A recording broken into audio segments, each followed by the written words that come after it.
The well-respected American scientist Peter Gleick, who has worked for 40 years warning the public on climate change, recently tweeted this: "Every now and then I have to stop and say to myself, we're changing the climate of the entire globe in an uncontrolled and unintentional planet-wide experiment."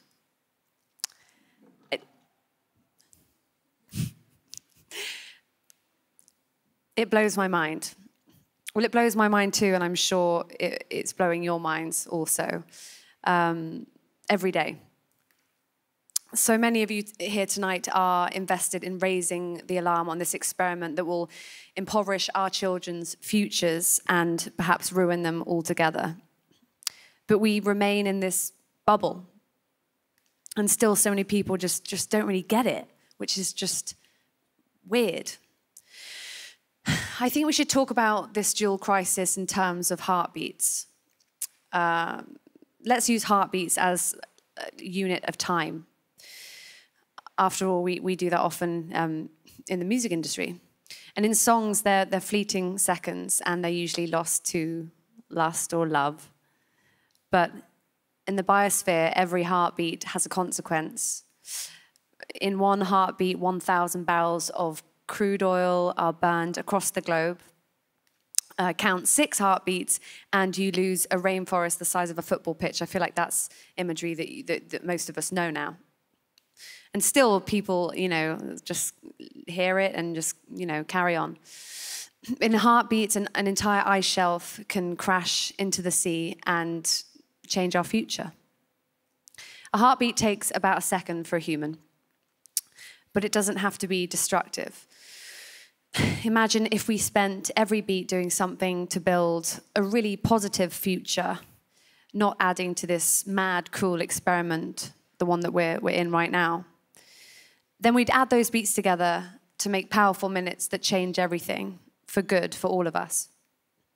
Because in a single minute, you can sign the Montreal Protocol to mend the ozone layer, which is something that literally happened in 1987. It was done, and it had a huge impact. It changed things forever.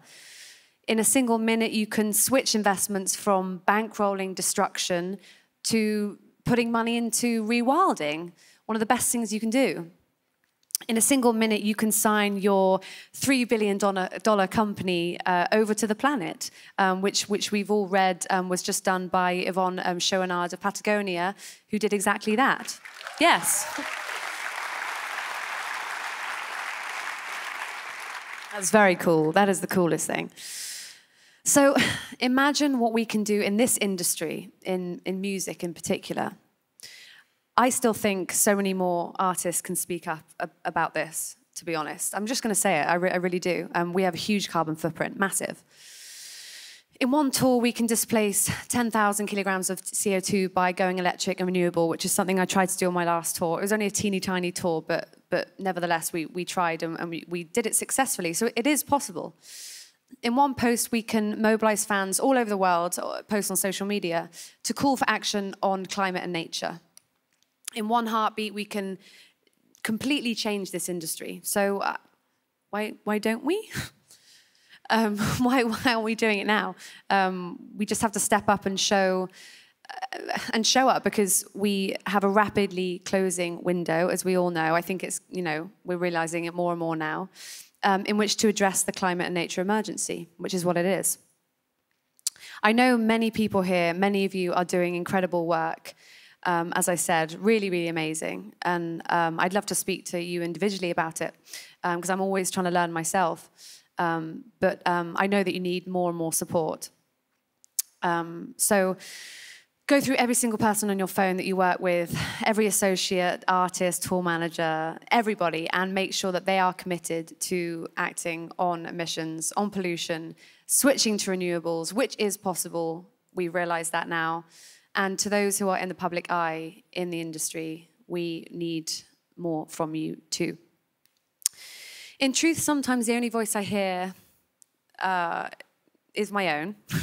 And, a few others, actually. I have to give credit to some of the other artists out there, Billie Eilish, Coldplay, 1975, and others, many others that I've forgotten now, but there are artists out there doing stuff. And it does get a bit lonely. It does feel like it's quite heavy sometimes. And I'd love to have, I'd love to have a whole crew, a whole team of other artists and people doing it with me. I really would. If anyone's interested, please get in touch with me. Yeah, I'd love to have more company, basically. And it's time now for more people to speak out. So come and talk to me.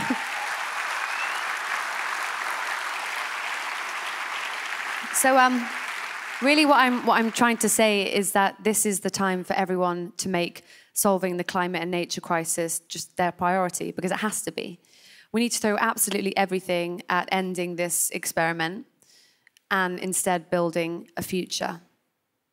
And, imagine how good we're going to feel just when we've got that, when we've done that. So that's all I had to say, really. But thank you so much for listening. And, yeah, come and talk to me if you see me.